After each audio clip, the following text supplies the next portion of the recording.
आदिला नदी परिसरातील सध्या अस्तित्वात असलेल्या घरांवर कोणतीही कारवाई होणार नसल्याचं पालकमंत्री जयकुमार गोरे यांनी स्पष्ट केलं। मात्र नदीपात्रात मंजूर असलेले लेआउट रद्द करणार असल्याचेही पालकमंत्री जयकुमार गोरे यांनी सांगितल्यानं कही खुशी कही गम अशी स्थिती निर्माण झाली आहे। आदिला नदी परिसरातील हजारो नागरिकांसाठी मोठा दिलासा देणारी घोषणा पालकमंत्री जयकुमार गोरे यांनी केली आहे। आदिला नदीच्या रेड लाईन आणि ब्ल्यू लाईन रेखांकनाच्या पार्श्वभूमीवर निर्माण झालेल्या संभ्रमाला पूर्ण विराम देत सध्या अस्तित्वात असलेल्या घरांवर कोणतीही कारवाई होणार नाही असे त्यांनी स्पष्ट केले। मात्र नदीपात्रातील पूर धोका लक्षात घेऊन यापूर्वी मंजूर करण्यात आलेले लेआउट रद्द करण्यात येतील असेही त्यांनी जाहीर केले। त्यामुळे प्लॉट धारक आणि विकासकांमध्ये चिंता निर्माण झाली आहे आणि या निर्णयामुळे कही खुशी कही गम अशीच परिस्थिती निर्माण झाली आहे। गेल्या काही महिन्यांपासून आदिला नदी परिसरातील रहिवाशांमध्ये मोठी भीती होती। रेड लाईन आणि ब्ल्यू लाईन निश्चित झाल्यानंतर विद्यमान घरे पाडली जातील किंवा त्यांच्यावर कारवाई होईल अशा अफवा पसरल्या होत्या। यामुळे नागरिकांमध्ये अस्वस्थतेचे वातावरण होते। मात्र पालकमंत्री जयकुमार गोरे यांनी या सर्व अफवांना पूर्णविराम देत स्पष्ट केले की सध्या अस्तित्वात असलेल्या घरांवर कोणतीही थेट कारवाई केली जाणार नाही। तथापि पूरस्थिती उद्भवल्यास नागरिकांच्या सुरक्षिततेला सर्वोच्च प्राधान्य दिले जाणार आहे। नदीला पूर आल्यावर पाणी ब्ल्यू लाईन पर्यंत पोहोचल्यास त्या परिसरातील रहिवाशांना प्रशासनाकडून तातडीचा इशारा दिला जाईल।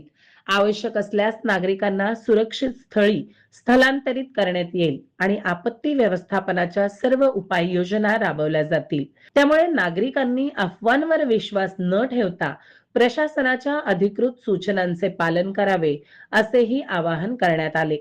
पण मी या ठिकाणी सांगेन, लेआउट मंजूर झाला असेल आणि तो नदीपात्रात असेल तो लेआउट रद्द करू। पण जे बांधकाम आहे, ज्यांनी घरं बांधलेली आहेत, ते जर त्या लाईनमध्ये आलं तर मात्र त्या घराचं संरक्षण आपल्याला करावं लागेल। त्यासाठी नाला नदी हा विषय बाजूला ठेवून संबंधित नाला वेळ पडली तर आपण त्याची खोदाई करू, त्याच्यामधून खोलीकरण करू, त्यातून जो विसर्ग आहे तो त्याच्यातून त्याला जागा कशी मिळेल याची काळजी घेऊ आणि त्या ठिकाणी बांधकामांचं संरक्षण करण्याची जबाबदारी शेवटी या शहराचे नागरिक, आमदार म्हणून, प्रतिनिधी म्हणून, मी पालकमंत्री म्हणून आमची जबाबदारी आहे की जनतेच्या हिताचं रक्षण करणं, लोकांच्या प्रॉपर्टीचं रक्षण करणं। पण एक आहे, आता इथून पुढे मात्र कुणालाही तिथे परवानगी दिली जाणार नाही। तो इथून पुढचा कुठलाही लेआउट मंजूर करत असताना, बांधकाम मंजूर करत असताना महापालिकेनं त्या बाबतीत काळजी घेतली पाहिजे। कलेक्टर महोदयांनी त्याच्या संदर्भात काळजी घेतलेली पाहिजे। पुन्हा प्रश्न निर्माण करायचे आणि पुन्हा ते प्रश्न घेऊन छातीवर यायचं असं जे काम चालू आहे ते आता कधीतरी थांबलं पाहिजे। त्यामुळं प्राप्त परिस्थितीमध्ये कुठाच्याही घराला धक्का लागू दिला जाणार नाही। सगळ्या घरांचं रक्षण आपण करू। वेळ पडली तर नदीचं किंवा नाला नदी जे काय असेल त्याचं खोलीकरण करू आणि त्यातून पाण्याला वाट करून देऊ। दुसरीकडे नदी परिसरातील प्लॉट धारकांसाठी हा निर्णय धक्कादायक ठरण्याची शक्यता आहे। नदीपात्रात किंवा पूर धोका असलेल्या भागात यापूर्वी मंजूर करण्यात आलेले लेआउट रद्द करण्यात येणार असल्याचे पालकमंत्र्यांनी स्पष्ट केले आहे। यामुळे भविष्यात या परिसरात नव्याने बांधकाम परवानग्या मिळण्याची शक्यता जवळपास संपुष्टात आली आहे। परिणामी अनेक प्रस्तावित प्रकल्पांवर याचा परिणाम होण्याची शक्यता व्यक्त केली जात आहे।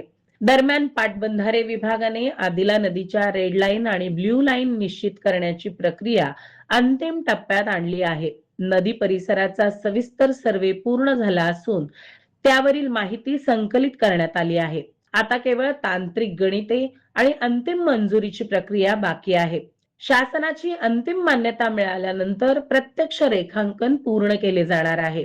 गेल्या वर्षी झालेल्या अतिवृष्टीमुळे आदिला नदी परिसरातील अनेक वस्त्यांमध्ये पूरस्थिती निर्माण झाली होती।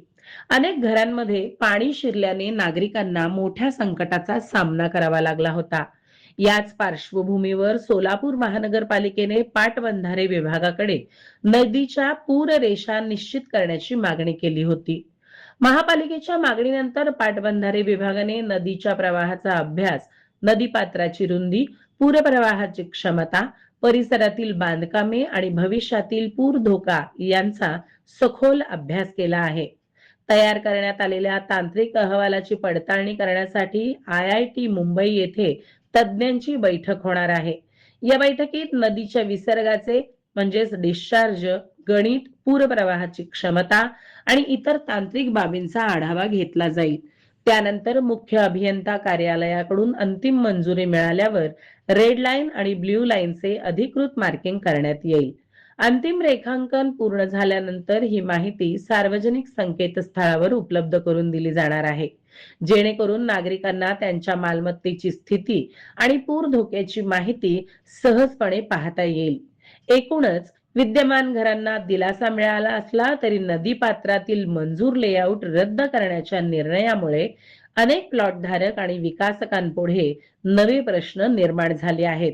त्यामुळे आदिला नदी परिसरातील नागरिकांसाठी हा निर्णय कही खुशी कही गम असाच ठरला आहे.